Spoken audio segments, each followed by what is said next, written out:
Buenos días, amigos, amigas. Como pueden ver, nos encontramos frente al museo que personalmente construí para tratar temas del Renacimiento, autores y movimientos. Algunos dirán, oye, pero ¿por qué construiste eso? ¿No es un poco exagerado? Pero realmente uno cuando tiene dinero se puede dar ciertos lujos.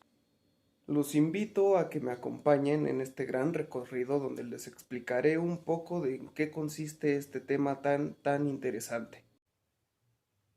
Pues bien, pasamos a la sala número uno dedicada al Renacimiento. Pues entonces, ¿qué es el Renacimiento? Pues el Renacimiento es un movimiento muy importante artístico y filosófico nacido en Italia a finales del siglo XV. Este movimiento se inspiró en el humanismo, el cual era otro movimiento antiguo que resaltaba la importancia de la naturaleza humana. El Renacimiento fue una época muy buena y muy necesaria, pues básicamente aquí empieza un poco la libertad de razonamiento y de pensamiento. El hombre es más libre de razonar. Incluso nos plantea una idea muy curiosa que es que el hombre es el centro del universo. Pues ahora bien, ¿cómo era su educación? Pues realmente, aunque la estructura seguía siendo básicamente un poco parecida, pues predominaba esta necesidad de formar sacerdotes, realmente hubo un cambio muy bueno, pues empezaron a involucrar ciertos valores en la enseñanza. De hecho, su principal objetivo era la mente y el cuerpo en desarrollo. También es muy importante mencionar que ya empieza a tomarse en consideración la educación hacia las mujeres. También se seguía utilizando un sistema muy bueno, el cual era el trivium y el quadrivium, pero ¿en qué consiste cada uno? Pues el quadrivium se encargaba de enseñar aritmética, geometría, astronomía y música. Por su lado, el trivium se encargaba de la dialéctica, gramática y retórica.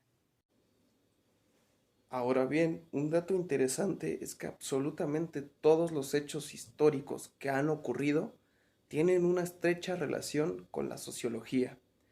Y tú te preguntarás, ¿cómo? Pues hay diversas escuelas sociológicas con las que se les puede relacionar fácilmente. Y en este caso del Renacimiento se podría relacionar con un principio al positivismo.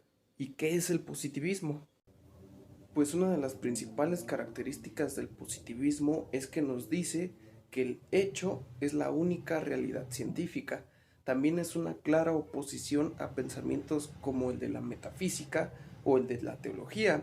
Entonces aquí en el Renacimiento podemos ver que puede que aquí se encuentren estas bases de este pensamiento revolucionario. Ahora procedemos con la sala número 2, dedicada a este buen señor, Dante Alighieri.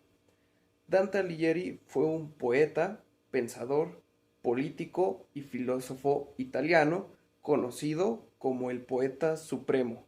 Poca cosa el señor. Muchas personas pueden decir, pues, ¿quién es ese señor? Yo nunca lo he visto, yo nunca he escuchado de él. Personas obviamente que no se centran mucho en literatura o ese tipo de cosas. Pero si hay una característica que lo puede destacar es, ¿han escuchado de la Divina Comedia? Pues adivinen quién la escribió, este santo señor. Ahora pasamos a la sala número 3, dedicada a Francesco Petrarca. ¿Y quién era este señor? Pues Francesco Petrarca era un escritor, humanista y poeta italiano, considerado, ojo, el padre del humanismo. Entre sus obras más destacables podemos encontrar Cancionero, De Viris e Illustribus.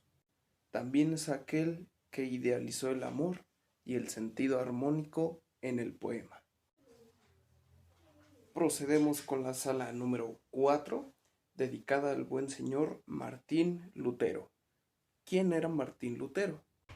Pues él era un teólogo y fraile católico cuyas enseñanzas se inspiraron en la doctrina teológica.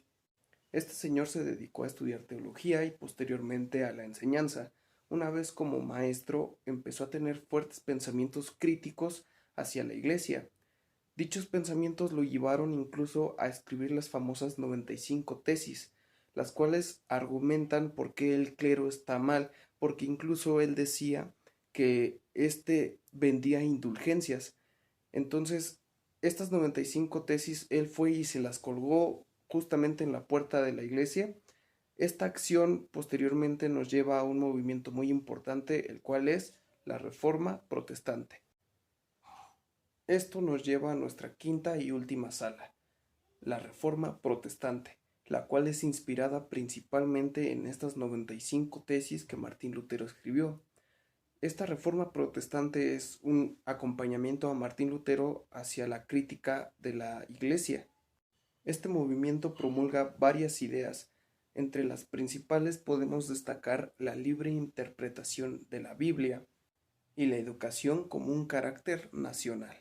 Según su predicción, la fe es un don gratuito que las personas tienen y es gracia de Dios.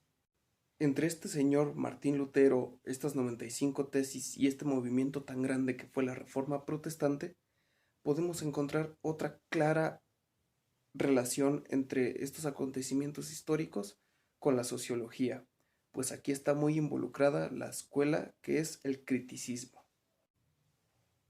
Pues entonces, ¿qué es el criticismo y en qué consiste?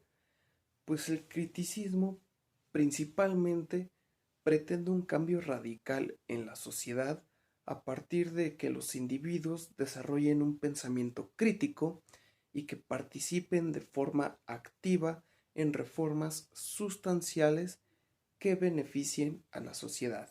Esto es, Martín Lutero critica a la Iglesia porque está mal, Martín Lutero cuelga las 95 tesis, nace la Reforma Protestante, que esto es la participación activa, lo cual busca un bien común a la sociedad. Entonces este pensamiento está claramente plasmado en este acontecimiento histórico.